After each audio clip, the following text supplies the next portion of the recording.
The inner airlock lights cycled from amber to deep violet, acknowledging the incoming radiation spike from the approaching alignment. Lieutenant Aya Merrow could feel the hum of the station's hull as twin flames twin suns Zephyrus and Veld slid toward perfect syzygy. Somewhere outside, sheets of fire hammered across the terminator of the moon they orbited. But inside the fragmented corridors of Fort Ascendant, the temperature remained cold enough for breath to crystallize. Aya's visor registered the final countdown in pale indigo glyphs. Alignment in T317. She tapped her helmet once, activating the suit's whisper band. Shadow call, confirm comms. Reading you, Lieutenant, answered Captain Sarankhori, calm as a glacier. Auditory bandwidth only. Visual feeds go black now. Aya reached to her chest plate and depressed the sunburst symbol that every recruit in the Eclipse Guard memorized on their first night of initiation. Microfilaments rose like fur across the armor's surface, unfurling a woven field of nanotube lattices. The hallway lights vanished from her display as the suit swallowed every photon around her. She could neither see her arms nor the floor, but proprioception remained flawless. The suit mapped a wireframe overlay directly into her occipital cortex. Total absorption confirmed, she said, watching her silhouette evaporate from the reflected metal wall. For an untrained mind, the sudden severance from visible reality could yank the psyche into panic. Years of drills helped. So did remembering who would suffer if they failed. On the far side of Twin Flame, Governor Calyx had prepped the orbital cannons to crack the rebel cities on the surface. 26 million souls lived in those crater towns. Sorn's voice returned, quieter now. Team 2? A chorus of clicks acknowledged. 7 members scattered through the fortress, each somewhere between living matter and void. Lieutenant Aya Merrow, Captain Sarankhori, Tech Specialist Eliar Tarn, Ghost Crunner twins Neva and Thorn, Medic Briali Vu, and Demolitions Master Gendrax.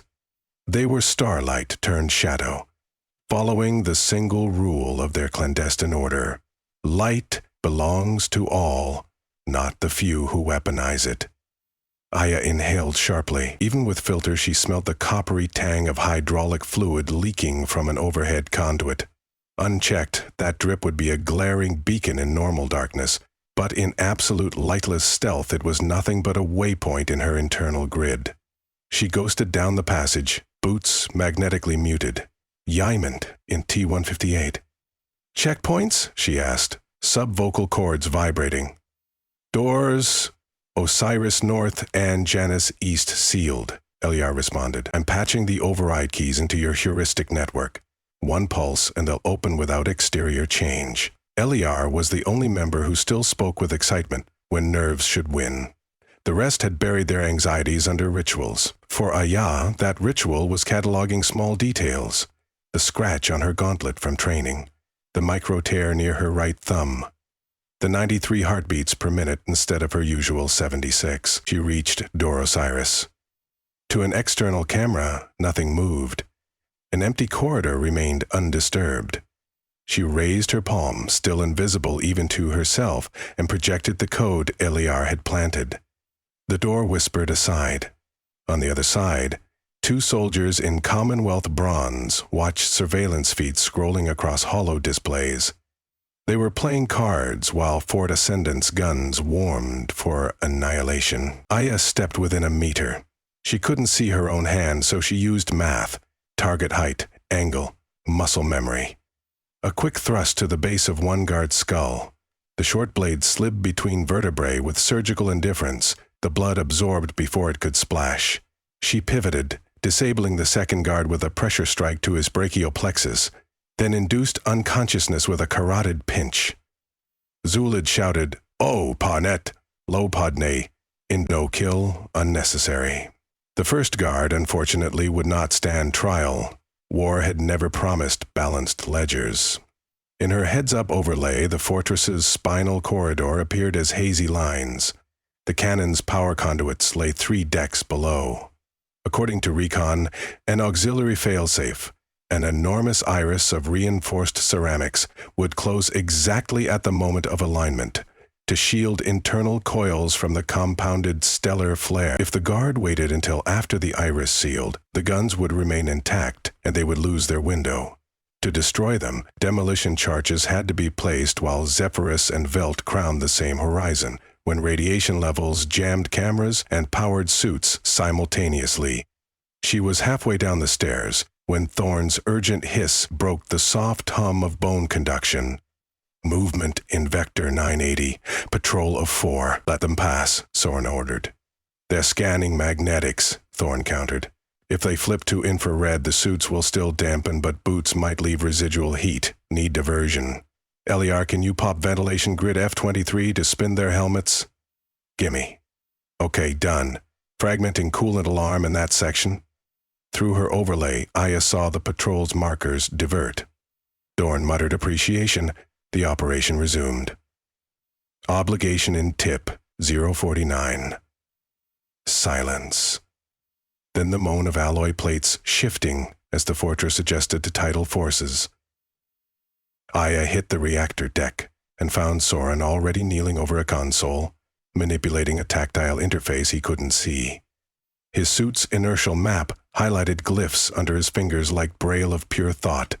Around them stretched a mile of turbines and coils pulsing with stolen fire from the suns. He gave a curt nod she couldn't see but felt, and stepped aside.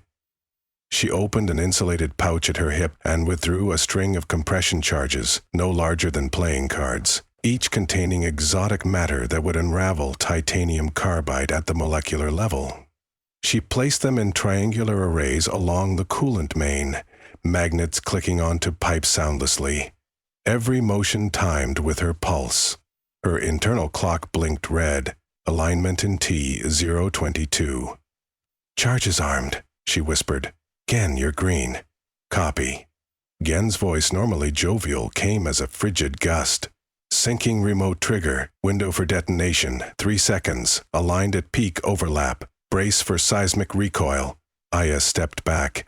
Above, somewhere beyond kilometers of vacuum, Zephyrus slid directly over Veld, or maybe Veld over Zephyrus. Astronomers argued which one claimed primacy. To Aya, it meant double dawn, 2 white hurricanes of energy tangent to each other's border, sending insane frequencies roaring across space. Every photoreceptor pointed there would be blinded. And the Eclipse guard, in the belly of Fort Ascendant, wore darkness as second skin. Day became apocalypse. Even inside her blackout suit, Aya felt the moment. Gravity lilted so slightly one's inner ear twitched. A deep rumble coursed through support beams. The ventilation system stuttered. All sensors on the fortress flared to overload. Now, Soren whispered. A tremor of lightless thunder. The charges ruptured the coolant lines. Superfluid helium exploded into hard vacuum cavities, collapsing conduits. The main electromagnetic rails of the orbital cannons screamed like wounded colossi as thermal shock sheared their composite throats. Fail-safes attempted to isolate damage, but found actuators fused by insta-ice. Within seconds, entire turrets began to melt inward. Soren exhaled. Primary guns disabled, but the job was only half done. Secondary arrays could still scour the surface, albeit slower. And the Commonwealth's response, once they discovered infiltration, would be catastrophic. They needed evidence that Twin Flame's residents were never the target. Rather, the cannons were to be turned on the approaching relief fleet from the Coalition. Proof of the governor's treason was stored in a secure vault.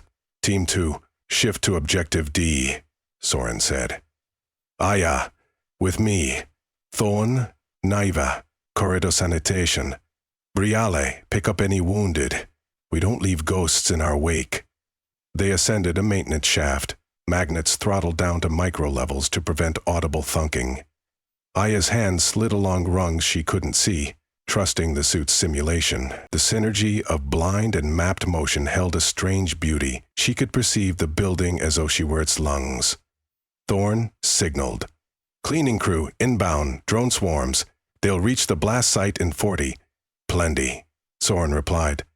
The vault rested beneath the fortress's communications tower.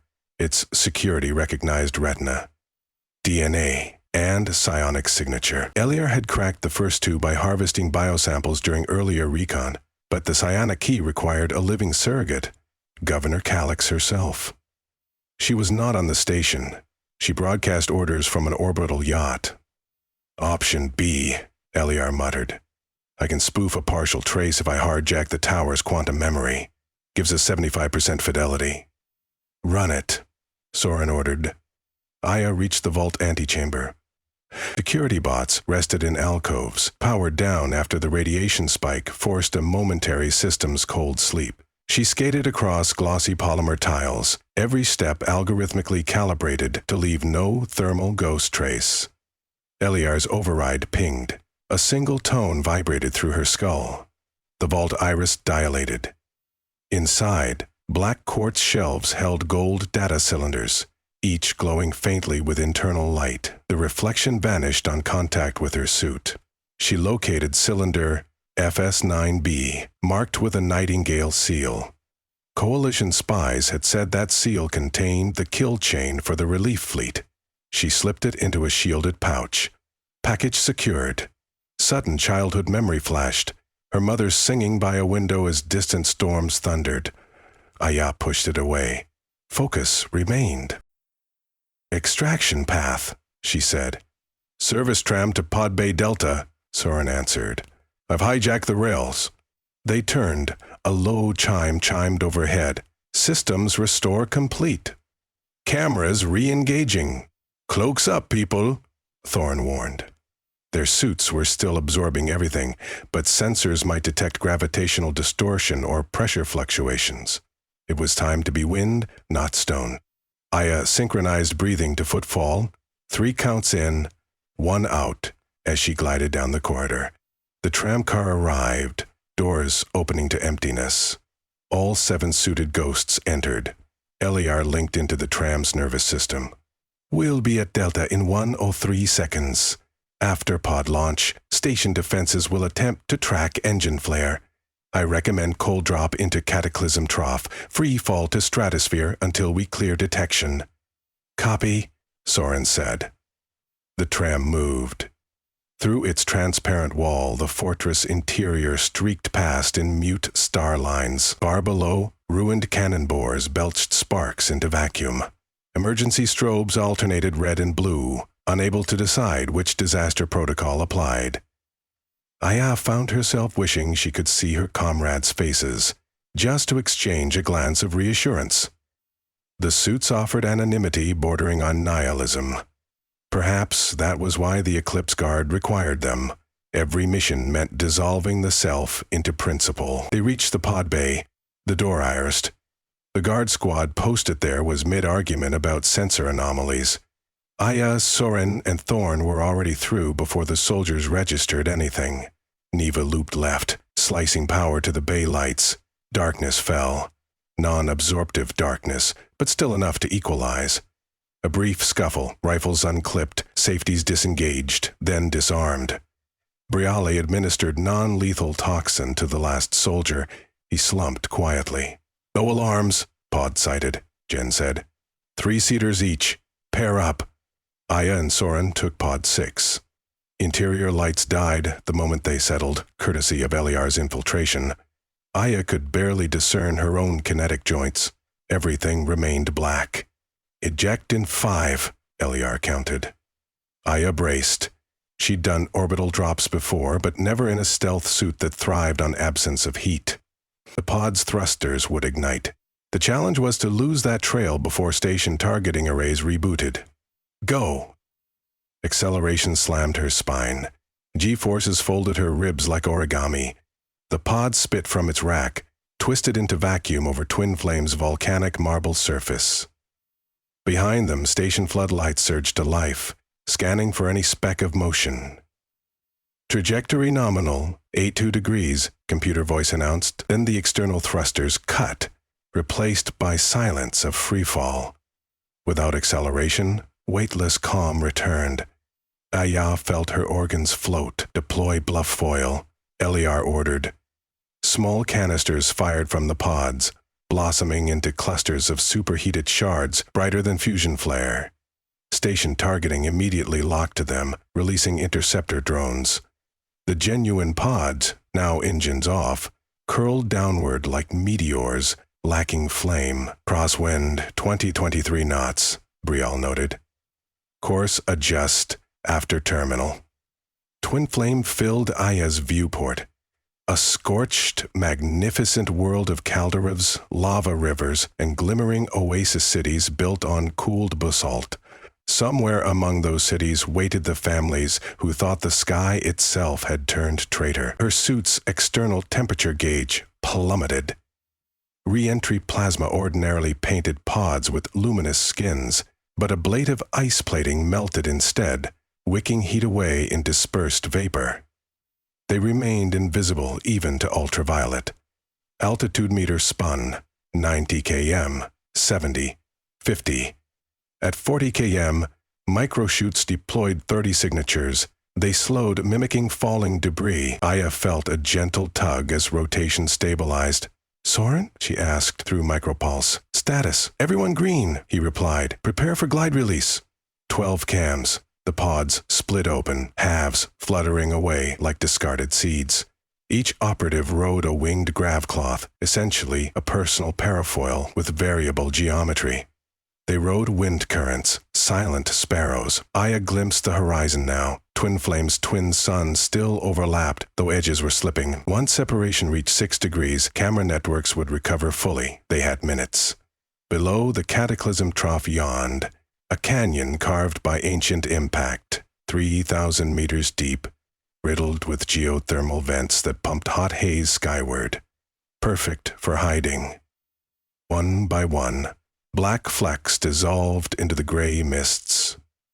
Aya angled her foil. Rock spires whipped past. Superheated air lifted her again, as though some invisible serpent hauled her upward. Then she dove, landing halfway up a basalt shelf with a tumble. The cloth peeled away, auto-camouflaging to rock. Her impact boots magnetized briefly, gripping stone. She crouched, listening. Only the sigh of wind. Soren landed beside her like a whisper. He touched her shoulder. "Phase 3, he said. "Transmit data." Eliar's voice. Opening chorus line. The data cylinder's contents uploaded through quantum burst hidden in geothermal noise. Within seconds, Coalition flagship Copperheart would receive incontrovertible proof that Governor Calix intended to destroy them, not Twin Flame. Diplomatic warheads could do more than explosives, sometimes. "Package way," Eliar confirmed. A weight lifted from Aya's chest she didn't know anchored there, but extraction remained. Commonwealth search parties would scour the trough soon. Their suits' charges were nearly drained. Eventually they'd reappear. They needed ground cover. Neva, always attuned to topography, found a lava tube leading to rebel tunnels. The team converged at its entrance. Aya killed her light absorption to conserve energy. Her reflection returned. Matte black armor traced by silver veins. Visor transparent at last. She could see the faces of her comrades, pale with fatigue, eyes bright with triumph. Soren smiled, a quick upturn, more visible for being rare. "Good work, Eclipse Guard." Gin chuckled. "Good? We just gutted a dragon mid-roar." Brial pocketed a blood testing kit. "And no casualties on our side. Unheard of." Thorne studied the skies where the sun slowly parted. "Show's over. Commonwealth will restore optic nets in 2 minutes, then we disappear the old-fashioned way." Saren replied, gesturing into the lava tube. They descended. The air grew warmer, smelling of sulfur and wet stone. Occasional crystals glinted along walls, scattering faint ambient glow, harmless to their reduced signatures. Aya let exhaustion seep through limbs. Adrenaline drained, leaving emptiness that threatened collapse, but she kept moving. Rebel medbays would supply nutrients later. Neva hummed an old spacer hymn. Its rhythm matched bootfalls. Aya almost joined in, but bit the urge. Voices carried. Still, melody danced in her mind, merging with the memory of that childhood lullaby. An unexpected tear touched the corner of her eye. Soren glanced back. "You okay?" "Yes," she lied, then corrected herself. "Better than okay." He nodded, accepting both the lie and the truth. Kilometers deeper, they reached a reinforced hatch guarded by rebel sentries in patchwork armor. Eyes widened at the sight of the legendary Eclipse Guard, their suits dull now, but unmistakable. One sentry bowed. "The city of Thorngate welcomes you." "We come with gifts," Soren said, holding out the data chip copy Eliar had prepared. "Proof that the Commonwealth's hand hovers over every citizen's neck, but not for long." The sentry accepted it reverently. "The council will want to hear your account." "Prue?" Aya disengaged her helmet. Cool cave air brushed sweaty hair. Her lungs burned, but in a good way. She had not breathed unfiltered oxygen for 6 hours. Behind her the rest removed helmets, exchanging weary smiles. Thorn ruffled his twin's hair. Eliar stretched. Brial checked vitals on each team member. Jin cracked knuckles like firecrackers. Above, thunder rolled as Fort Ascendant's secondary power core failed collateral. From coolant lines, maybe, the fortress shuddered, dimmed, and the cannons they had just crippled became frozen relics. Soren listened. "That sound, it's the universe redistributing weight. Feels lighter," Aya said. But dusk of victory carried dawn of next fight. Twin Flame would still need protection. The Commonwealth would retaliate. Yet for tonight, an entire planet would wake under 2 suns and not under fire. Children would still run market streets, lovers would watch the luminous rivers, and distant fields of glass grain would sway. Soren placed a hand on Aya's shoulder. "Get some rest. You'll brief the council at shift change." "Me? You led the infiltration route. They'll want the story." Aya swallowed. She'd rather remain a whisper, but sometimes shadows needed voices. "Understood." They walked into the rebel city uplit corridors where people salvaged beauty from scarcity. Murals painted on volcanic glass. Songs played on makeshift guitars built from scrap hulls. Hope thrived like moss in cracks. A kid, wide-ape, pointed at Aya. "Are you a ghost?" She knelt, offered a smile. "Only when the suns meet." The child laughed and ran off. Aya stood, suddenly aware of new weight, responsibility, not weaponized but nurturing. The Eclipse suits would return to lockers until next alignment, but the ideals they carried did not need darkness to survive. Far overhead, Zephyrus and Veld continued drifting apart, their blazing cores still close enough to paint half the sky white. Their radiance was for all to witness. The Eclipse Guard had simply borrowed a sliver of that light by devouring it, so that everyone else might keep it. Aya watched the twin suns until their light reached down the lava tube and brushed her face. Then she turned and with her team vanished into the living fortress of Twin Flame's resistance, not as invisible soldiers, but as visible guardians, prepared for whatever new alignment the cosmos might conspire.